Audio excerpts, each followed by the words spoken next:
I thought I'd try for the whole authentic Los Angeles Christmas. Come out to the coast. We'll get together, have a few laughs.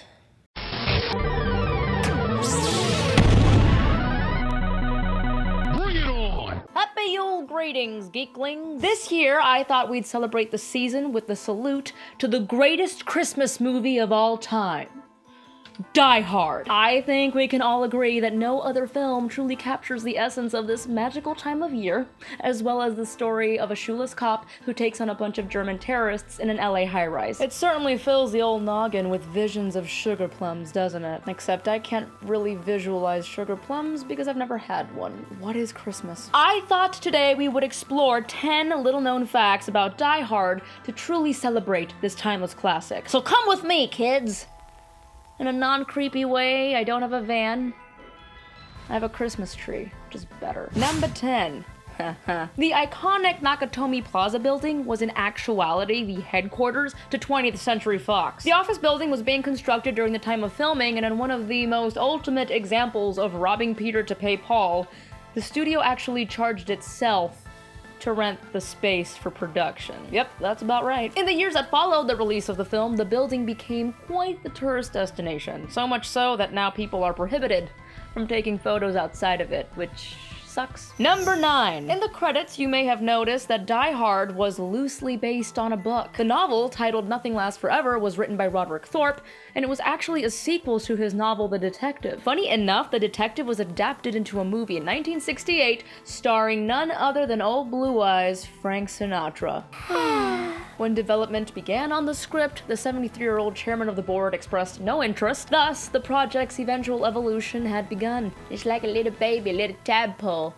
Squiggly squaggly looking like a sperm and shit. Could you imagine Frank Sinatra running across broken glass and spraying machine gun fire? If they slid Sammy Davis Jr. in as Sergeant Al Powell, then you may have actually piqued my interest. Number 8. After Sinatra did it his way, the scriptwriters decided to try to sell it as a sequel to Arnold Schwarzenegger's Commando.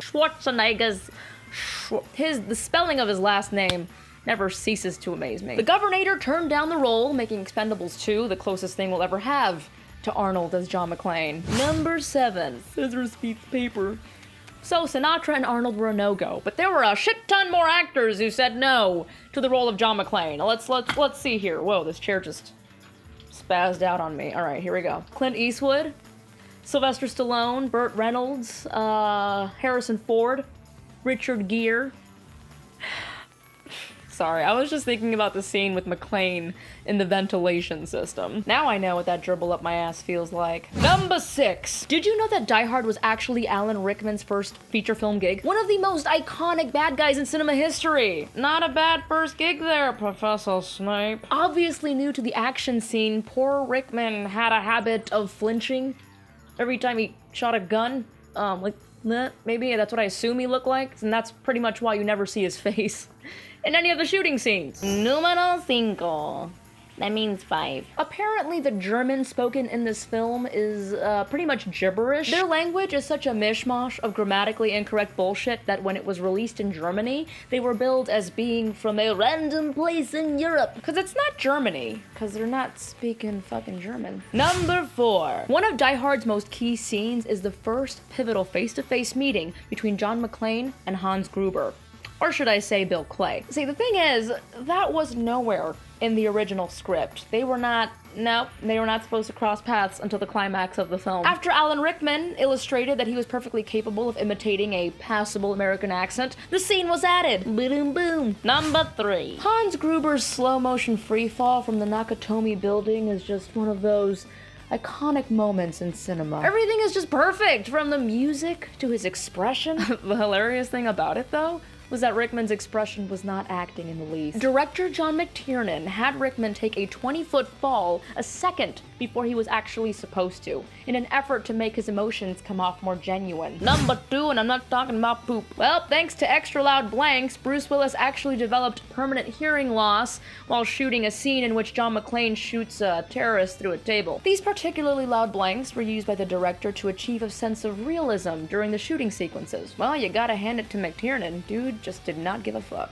Number 1. Of all movie catchphrases, yippee-ki-yay, motherfucker, is one of the most famous and often imitated. Bruce Willis actually said that the ad-lib was a throwaway line. It was just something to get a laugh out of the crew. He never thought it would actually make it to the final cut, let alone become such an integral piece in the fabric of pop culture. Seriously though, Geeklings, how is there not a channel dedicated to 24 hours worth of Die Hard on Christmas Day? Please tell me why this does not exist. Let's make this happen now. Red Ryder BB gun my ass. Now I have a machine gun.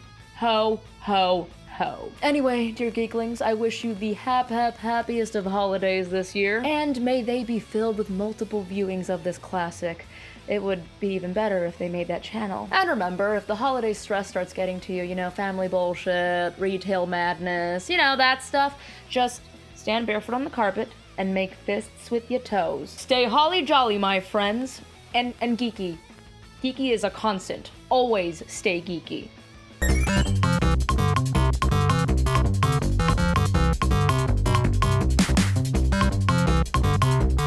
The spelling of his last name never ceases. Cece's Pizza, Caesar's Little Caesars, pizza. Pizza.